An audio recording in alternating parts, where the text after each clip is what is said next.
അനിൽ ഗോപാലിലേക്ക് കൂടി പോകാനുണ്ട്. അദ്ദേഹത്തിന് ഒന്ന് രണ്ട് പരാതികൾ കൂടി ഉന്നയിക്കാനുണ്ട് ഈ വിഷയത്തിൽ. അതുകൂടി കേട്ടതിന് ശേഷം താങ്കളുടെ മറുപടിയിലേക്ക് എത്താം. ശ്രീ അനിൽ ഗോപാൽ.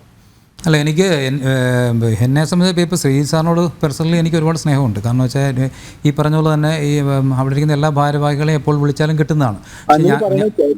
ഞാൻ അങ്ങോട്ട് വിളിച്ചിട്ട് ഇപ്പോൾ ഈ ഏപ്രിൽ 19 ഞാൻ ഇയാളുടെ എല്ലാ ചെയ്തികളെയും ഈ പറയുന്ന കാര്യങ്ങളെല്ലാം സാധൂകരിക്കുന്ന രീതിയിലുള്ള എല്ലാ ചെയ്തികളെയും ഇൻക്ലൂഡിങ് ഈ പറഞ്ഞ തെങ്കാശി മാച്ച് എന്ന് പറഞ്ഞ് കൊണ്ടുപോയി കാണിക്കുന്ന ആഭാസതരം പോലും കാട്ടിയിട്ട് KCAയുടെ സത്പേരിന് കോട്ടം പറ്റും, KCAക്ക് ഇത് നാണക്കേടാകും എന്ന് കൺക്ലൂഡ് ചെയ്ത് ഒരു പരാതി ഞാൻ അയച്ചിട്ട്, പക്ഷേ അവിടെ നിന്ന് ആരും എന്നെ വിളിച്ച് അതേക്കുറിച്ച് സംസാരിച്ചില്ല എന്നുള്ളൊരു വലിയ ഖേദം എനിക്കുണ്ട്.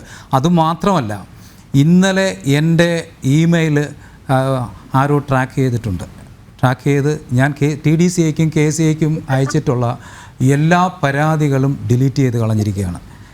പക്ഷേ ഞാൻ എന്തോ ഒരു ദൈവാധീനോ എന്തോ ഞാൻ പറഞ്ഞല്ലോ, ഇതിൻ്റെ എല്ലാം പിന്നിലൊരു പവർ ഉണ്ടെന്ന് വിശ്വസിക്കുന്നു ഞാൻ. കാരണം എല്ലാം വളരെ എന്താ പറയുക, യാദൃശ്ചികമായി ഉണ്ടായതാണ്. എന്തോ ഒരു ഭാഗ്യത്തിന് ഞാൻ വേറൊരാൾക്ക് കൂടി KCA സെക്രട്ടറിക്ക് അയച്ച പരാതി ഞാൻ ഫോർവേഡ് ചെയ്തിട്ടിരുന്നു.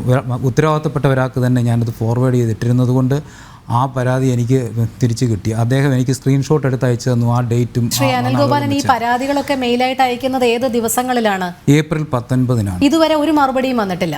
ഇല്ല, അതിനുവേണ്ടി ഞാൻ ഇതിന് മറ്റൊരാവശ്യവുമായി ബന്ധപ്പെട്ട് TDCA ചെന്നപ്പോൾ സെക്രട്ടറി എന്നോട് പറഞ്ഞു അദ്ദേഹം സ്വമേധയാ രാജിവെച്ച് പോയിട്ടുണ്ട് എന്ന് പറഞ്ഞു. പക്ഷേ അതിന് പണിഷ്മെന്റ് ആണ്. ഏതാണ്?